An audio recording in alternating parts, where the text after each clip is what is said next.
now we're kind of going to put the rubber to the road, so to speak. I know you've been waiting for this conversation about how to finance your business. One of the most difficult things that can happen is to go from idea, we've got the idea, but you don't have the money in order to make it happen. And so I think it's very important to have this discussion. This discussion is about to happen right now. And I have a panel of people to talk about financing your business. So let me tell you who they are. I have Robert Poncé, who is a managing director for Atrium Global. He has over 35 years of experience in the financial space. He's going to tell us what he does and how he can help you.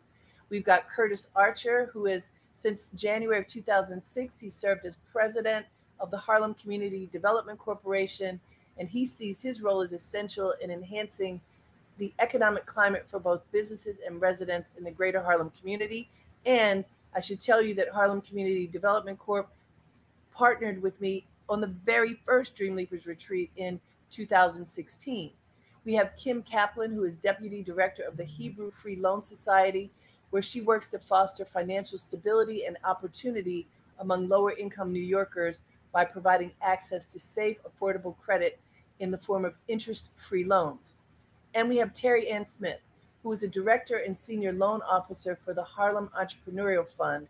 The Harlem Entrepreneurial Fund is the investment arm of HCC that provides capital and technical assistance to low-income and minority entrepreneurs in Harlem, Washington Heights, Inwood, and the Bronx. Welcome all. Hi, Harriet. Thanks for having us. Hello. I'm so happy. Thank you. Yes, indeed. Wonderful to have you all. And I want you to know that we have people here who are gathered not just from New York, but from other places. So we're going to talk about New York, but also talk about what is available in other parts of the country. So this notion of finding financing, when you have a dream that you are looking to turn into an entrepreneurial venture, is often, the sticking point for so many people. And Curtis, I want to start with you, because what you guys do a lot is to educate. You have a lot of educational programming to help people learn what they need to do so that they could get financing. So can you tell us what happens at your organization? Curtis. Yes, Harry, and thank you so much for this forum, this opportunity to really get the word out about, let's say, the availability of financing your dream. Needless to say, Harlem Community Development Corporation, as you know, we are a state agency under Empire State Development Corporation. And technically, our job is to make sure that any and all resources that are out there and available come to the small business community. And Harriet, as I mentioned before, I am your tax dollars at work. So strategic partnerships with organizations such as HCC, we've worked with them very closely. As a matter of fact, please tell Hamill I said hello for sure, and others like that. Now, I have to say that the key thing, webinars. Before, we used to actually provide our technical assistance, our seminars and workshops in person at the state office building. But since COVID and the lockdown, all of our webinars, content is now virtual.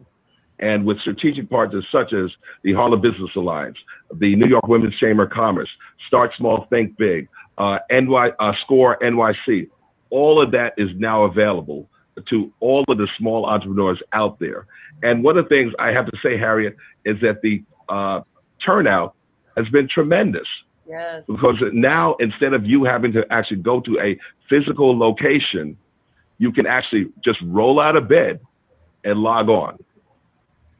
And so, I mean, I guess the game-changing ones have been trademarks, have been negotiating a commercial lease, have been, of course, access to finance or capital. Those have been some of the award-winning ones where the turnout has been just incredible. So our job is, like I said, making sure that the entrepreneurial class has access to the content and information out there. And how do people attend these webinars? Where do they go to attend? Very good. Well, literally, if they go to, let's say, our website, harlemcdc.org, we will send them a link to any and all of the webinars that are available, including if you've attended one or, missed one.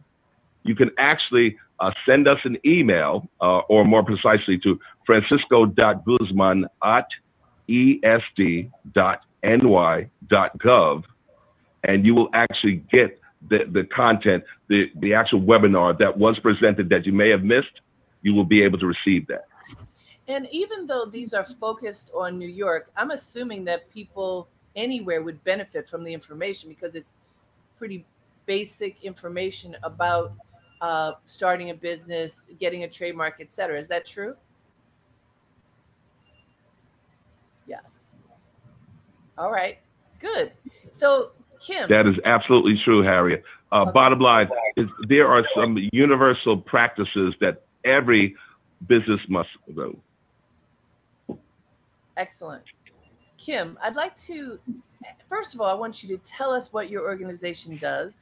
And what I think is really interesting is how easily people can access resources from your organization. Because, again, often the idea is that to get capital, there's an incredible barrier. You have to have a lot of money. You have to have years of credit. And that's not necessarily true. Tell us about your organization. Sure. So I am the Deputy Director at the Hebrew Free Loan Society, HFLS for short. And we have been around for 129 years doing the same thing, making 0% interest, no fee loans to low and moderate income New Yorkers. The name can be a little misleading. We have Hebrew in the name, but we actually serve New Yorkers of all different backgrounds, different faiths, nationalities, immigration statuses, everyone. And it's been that way since our founding in 1892. So we provide 0% interest loans for small businesses up to $50,000. But we also have a whole bunch of other interest-free loan programs to meet emergency needs, storm damage after Hurricane Ida, college tuition, vocational training, certificate programs, adoption, fertility treatments, medical care, dental, living expenses, everything you could possibly think of. And we're coming up with new programs and partnerships all the time. So even if your need isn't strictly business related, maybe you want to go take some educational courses to improve your cooking skills or your artistic skills or whatever it might be that's relevant to your business, we can help with that too. And we serve people in the 5 boroughs of New York City, Westchester County, and Nassau and Suffolk counties on Long Island. As long as you live there and you meet the low and moderate income limits on our website, which are based on household size and cost of living by county. So it's a little more generous for us than you might expect, given how expensive it is to live in our area. And there are also free loan organizations throughout the country and even in Canada and internationally. We're all independent nonprofit organizations, but we all make interest-free loans for a variety of purposes. So even if you're outside the greater New York City area, I encourage you to go to iajfl.net. And we can put that in the chat maybe for people. That website will allow you to search to see if there's a Jewish free loan or a Hebrew free loan in your city or area. So Kim, let's first say that again so we can make sure we capture it. Sure. In the chat. iajfl.net. It stands for International Association of Jewish Free Loans.net. Not the catchiest acronym. That's okay. And it is called Hebrew. So I'm assuming this is not just for people who are Jewish or Israeli or who speak Hebrew. Who is it for? Everybody. Low and moderate income residents of New York City's 5 boroughs, Westchester and Long Island. We've been non-sectarian since our founding in 1892, serving people regardless of their background. We don't ask about religion. We don't care. We want to help low to moderate income New Yorkers achieve their dreams and attain financial stability. And so there must be some caveat. What if you get a 0% loan? How do you get this loan? Like, because I know there are people that say, okay, I think I qualify, but what's the catch? Where's the rub? Yes. Our biggest problem is people think that we're a scam, and we're not. We promise you we're not. So the one thing that people must do, aside from live in our catchment area and have income that meets our low to moderate income limits, is find 1 or 2 guarantors. The number of guarantors depends on the loan amount and the loan program, but a guarantor can be anyone in your life, neighbors, friends, family, colleagues, former colleagues, you name it, anyone who is willing to take responsibility for the loan if you, the borrower, are unable to pay for any reason. So people say, well, I have great credit, I'll pay it back, don't worry. That's great, but we all know life throws curveballs at you. You don't know when they're coming or how hard they're going to hit. So we need to be prepared for that, because as a nonprofit, we charge no interest. We earn nothing on our loans. The only way we can retain the capital and lend it out again and again and again to help more people is if it's repaid. So there's this endless cycle of goodness, this cycle of philanthropy that just keeps rolling if people pay the loan back. So the guarantors are there almost as a sense of communal obligation, because if your best friend is on the hook for your loan, you're probably going to pay it, or your next, happy hour night out is going to be a little awkward.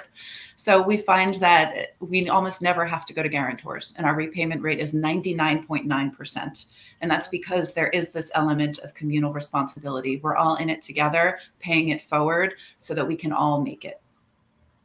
That's amazing. And how, during COVID, was it difficult for people to find guarantors? Because that was, it still is, but in the height of COVID, such a fragile time for people economically.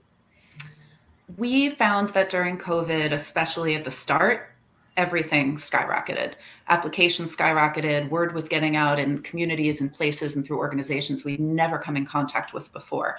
And some people did struggle to find guarantors. That's always been the number one obstacle, and that's entirely understandable. But we managed to make far more loans and process far more applications than we ever have before. And that's continuing.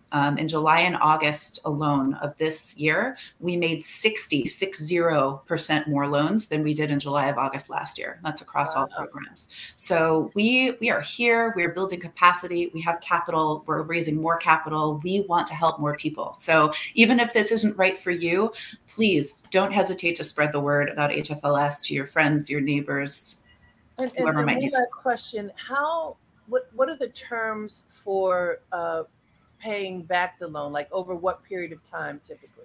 Sure. It varies by program and loan amount, but our most popular loan is called General Needs. And that's because it's sort of a catch-all category. It can be for literally anything. It's up to $7,500. Most people take the full $7,500, and that's repaid in installments of $300 a month over the course of 25 months. And repayments do not begin until 3 months after you take the loan, approximately.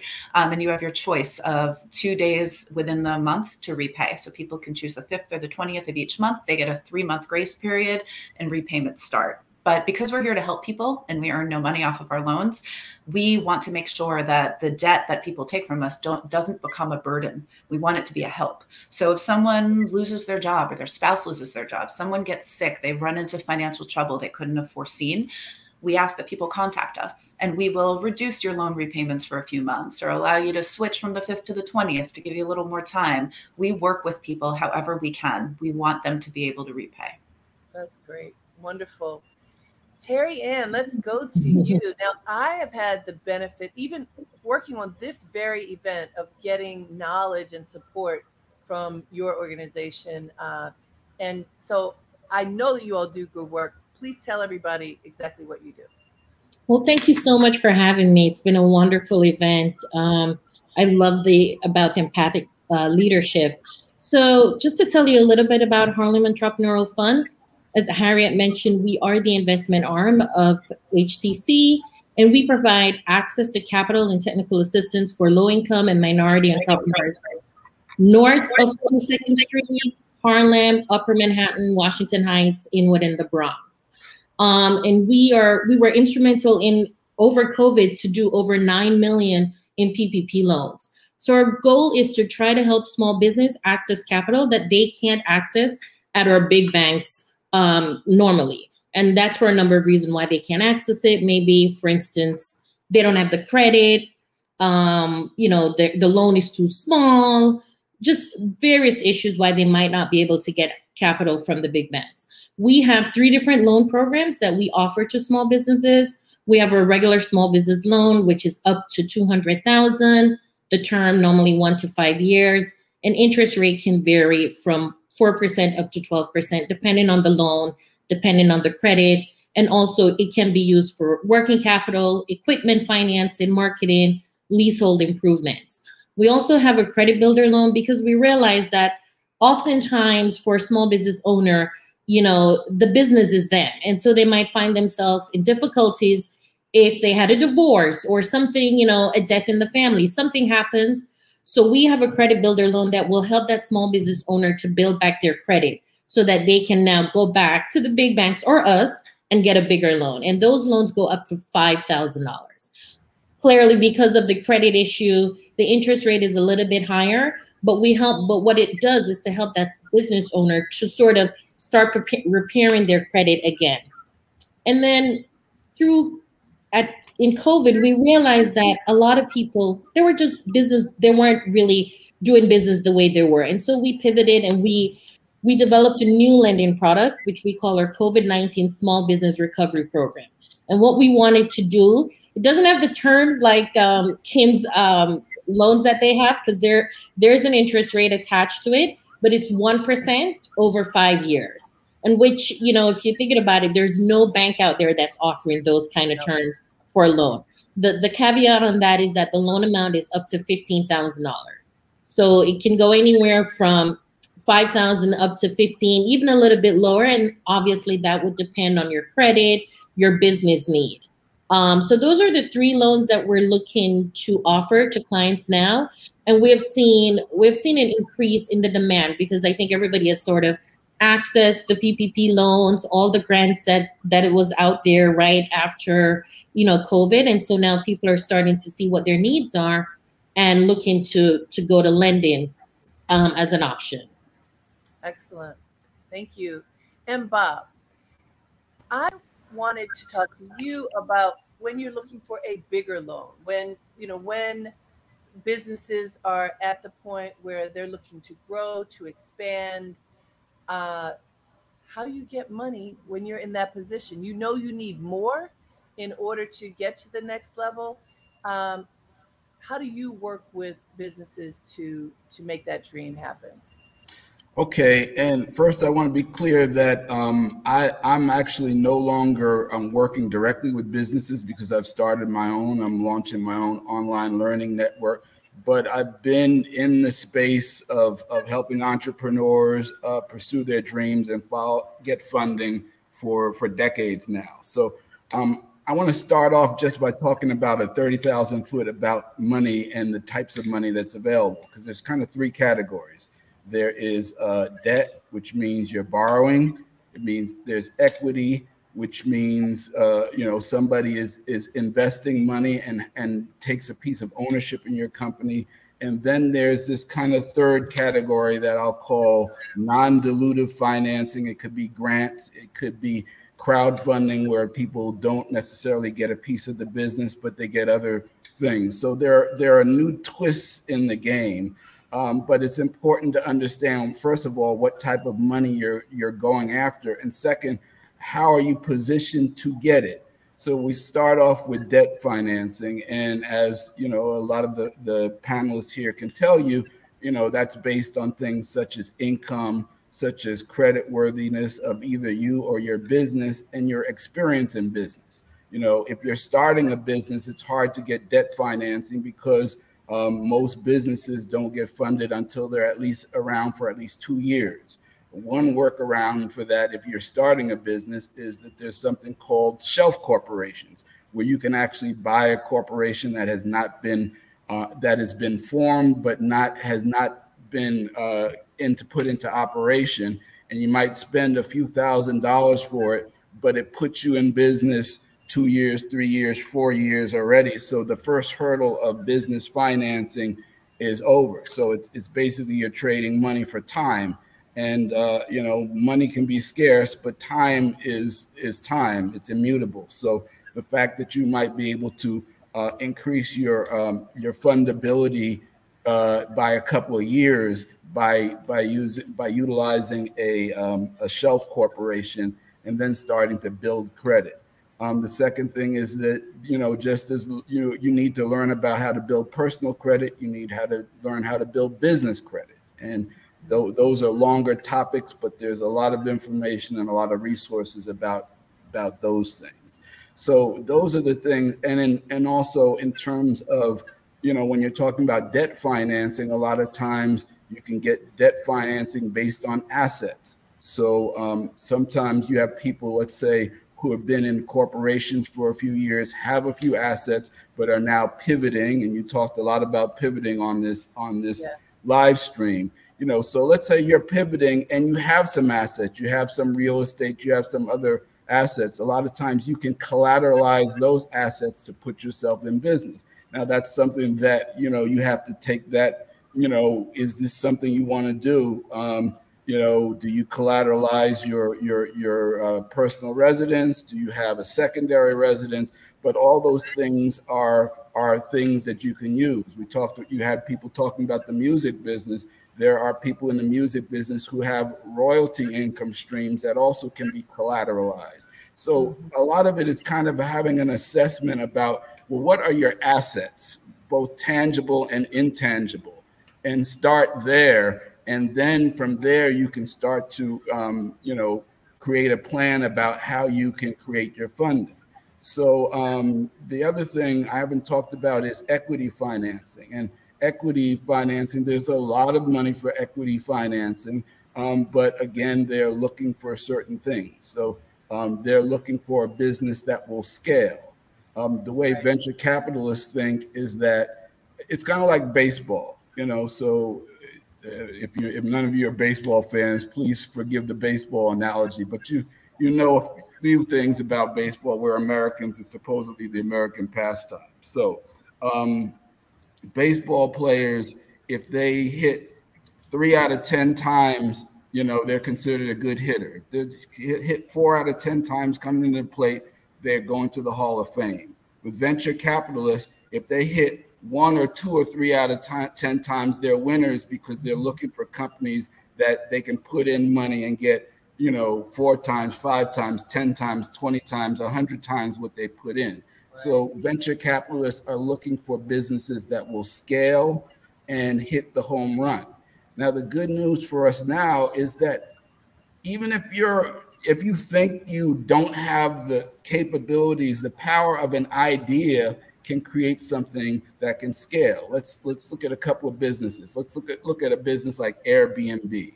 So Airbnb is a business that basically takes a commission for helping people who are looking for a place to stay and people who have places to stay. It's all online. Airbnb owns no real estate, and they just supply the customers on one side and the places to stay on the other, and they use an online platform to match them up, and they take a commission. And this was a couple of guys who just kind of started this thing out and scaled it. So the thing was, they weren't tech geniuses. They had an idea, they focused on it, they built it, and they scaled it, and now it's a multi-billion-dollar business. Sure. And in the environment we're in, you can still have one of those ideas, but there's a process on how to ideate, how to get to that process. So let's talk a little bit about equity and how that actually works. Can I do a screen share real quick? Very, very quickly, because we're running over. Okay, all right. So then I'll skip the screen share and just try to go through this like the lightning round. So so the thing is that what they're looking for is a minimum viable product. Before you're going to ask for angel money or something like that, you've got to be in a position where you've got something that you can show people that you have some sort of traction with your customers. From there, if you can get to revenue, the further you get along, the better you are for funding. The thing that they look at is creating something called a valuation, and that's how they kind of determine the dance in terms of how much money you can get and how you can get there. You will need a business plan, you'll need a presentation, but most importantly, you need a narrative. So remember that fundraising is a type of storytelling. You're telling a story about who you are as an entrepreneur, who your customers are, what is the problem you can solve, and how big is the market of your customers. And if you can tell that story both in narrative and numbers, you will put yourself in a position where you can be funded. Well, thank you very much. Thank you all. Thank you, Bob, Terri-Ann, Curtis, and Kim. And we're going to make sure folks know how to reach you. Bob, if those slides, if you can send them to us, we'll share with everybody. Okay, I'll do that. Harriet, I wanted to mention one thing. I know that we're a CDFI and there's CDFIs around the country. So everyone can go to cdfifund.gov and find a CDFI within their region to be able to access capital. So thank you. cdfifund.gov, and they'll be able to find us. They just have to put in their address and they'll be able to find a CDFI within their neighborhood. Excellent. Thank you all so much. Thank you. Take care.